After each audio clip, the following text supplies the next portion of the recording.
Hey gang, John here with this week's micro lesson. Today our lesson is going to focus on the Yamaha Clavinovas because we are again answering a question from a viewer.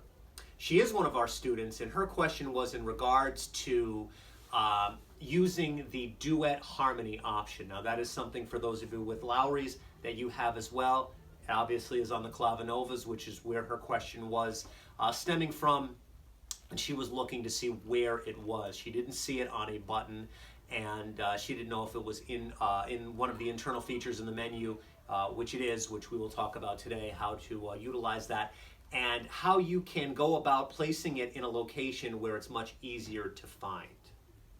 All right, it's going to be a pretty quick lesson this week, probably about 7 or 8 minutes, and short and sweet, but I hope educational. And not only do I hope that it helps her, but any of you with the Clavinovas out there in Keys to Fun land, hopefully this lesson allows you to find features that you utilize often much more easily. Let's go take a look at the 709. We'll show you how all this works. The question this week came from a student with a CVP 709. And their question was in regards to finding particular features via the touch screen. One of the great things about the touchscreen, the 705 has this option here as well. Not quite as large, but same general idea.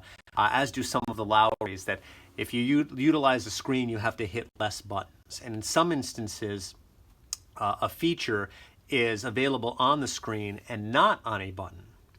And her question was in regards to the harmony. She was looking for Duet Harmony, which is the idea of you using a button that will give you 2 notes instead of 1. A great example would be if you're playing the entertainer, you play the right hand. Well, Duet Harmony would be this. Okay, that's 2 notes here. Or so what I'm doing is I'm playing 2 keys at the same time. It's a very tricky thing to do, and so the instruments have an option within them that allow you to do that, to let the instrument do it itself. Essentially, you play 1 note and it plays the other for you. Now that's going to come up under something called keyboard harmony. Now if you can see this from where you're sitting, keyboard harmony here is on my screen right here in the middle. And this bottom section of the screen is filled up with the most commonly used options that I tend to utilize most often. I have, we can go through each one here. I have the tempo, and if I touch that, I can either tap my tempo out. So if I want a faster tempo, I can tap it quickly. Okay, that's 136 beats per minute. Or I can put it at a tempo that I'd like. Now I also have a button for that. So some people might say that that might be something that they don't find to be useful in the screen. I tend to like it. I use tempo a lot, so it's nice to have 2 options for it. The split and the fingering is where your split point is, meaning where your left hand ends and your notes begin. Fingering is how you want to strike these keys, whether you want to play them in a single finger fashion. I have it set on multi-fingered right now. There are a ton of different choices in here. Fingered on the bass, full keyboard, AI fingered, AI full keyboard, whatever the case may be. You can choose how you want your chords to react if you're going to use chords. The keyboard harmony is what I was referencing here. So if I hit that, if I want the duet here, I can see it goes from 3 notes to 1 with the trio, while the duet is 2. And I can turn it on and off here in the screen.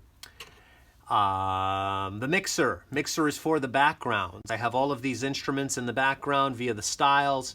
And if I want more drums, I can bring the drums up. If I want less drums, I can bring them down. If I just want to turn the drums off, I can do this. A lot of this stuff I'll go into detail in further videos, some of which I've gone into it prior to this point.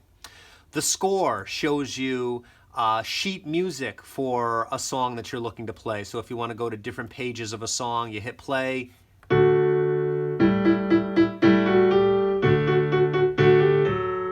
It shows you the notes that are being played on the keys. If you've recorded something prior to that point on the instrument, it plays it back in sheet music form. Lyrics would be for sing-along songs. So if I were to go and find a song that's in a sing-along here. Let's say we went to Camptown Races. I hit Camptown Races there. If I go back and look at my lyrics, I will see it says Stephen Foster here, Camptown Races. I hit play, and it allows it to act more like a karaoke machine that I can sing along with.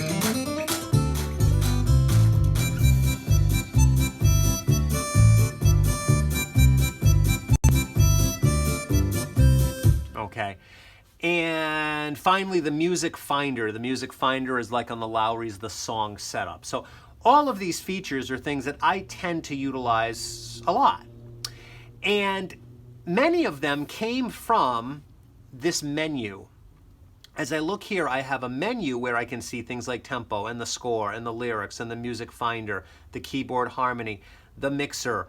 Now, I have different pages, but I only have 1, 2, 3, 4, 5, 6, 7 spots that I can put my most used options. So let's say, for example, that I liked to use the, I'll pick a good one here. How about the Transposer? Maybe I'm a player that likes to play in different keys a lot, and I do have it on a button, but I want it in my screen. Well, it's as easy as this. What you do is you hold down the one that you're looking to move here, and if you look at the bottom of the screen, you can see these arrows. And basically what it means is any one of these that I choose, the Transposer will replace it at the bottom of the home screen. So let's say that I don't use that lyrics option. Maybe I'm not much of a singer, so the karaoke feature may not be something that I might use a lot. And I say, well, you know what? I'd much rather have transpose down there. Well, all I do is touch it, and it replaces the lyrics with the transpose. And now, when I go back to my home screen, I have transpose right at my fingertips, okay?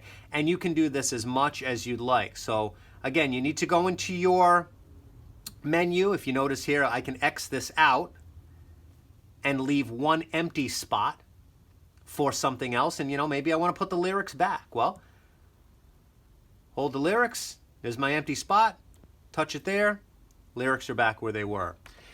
It's a very good place for you to put your most often used menu features. That way you don't need to go and look for them within the menu in the middle of the song. If I'm looking to change my split point, or I want to bring down the drums and I haven't done the due diligence of maybe memorizing it to a button, which is a whole nother story, I can get to it much more quickly this way. If I want the duet harmony, bam, there it is. Keep my fingers right close to the keys, and I don't need to hit menu and go searching for the duet harmony. I don't even see it, it's right here, okay? Much easier to look for it down at the bottom of the screen. So a little bit of a short lesson today, but I thought it was a very appropriate one because that is such a great option to have that little space down at the bottom of the screen where you can put your most utilized features, and they're at your fingertips. Thanks again for joining us this week for our micro lesson. Much shorter than last week's, but I hope still enjoyable and educational. As I'm very fond of saying, I know that your time is very valuable, and I appreciate you wanting to spend a little bit of it with us. If you have any questions regarding what you saw today, or about clavinovas or Lowry's for that matter in general, a couple different ways you can reach out to us. You can call our studio directly. Our phone number is 401-277-9800. You can send us an email. Our email address is info@keys2funmusic.com, which is our website, www.keys2funmusic.com. If you're on Facebook, just search Keys to Fun Music and Lesson Center and we should come up. You'll see some of our videos and pictures from around the studio. And you may also visit our YouTube page, which may be what you're watching this on today. You can send us a little chat message there, and we'd be happy to clarify anything for you that you may have questions or comments on. Thank you again for joining us, and we look forward to seeing you again next week. I'm John from Keys to Fun. Have a great one.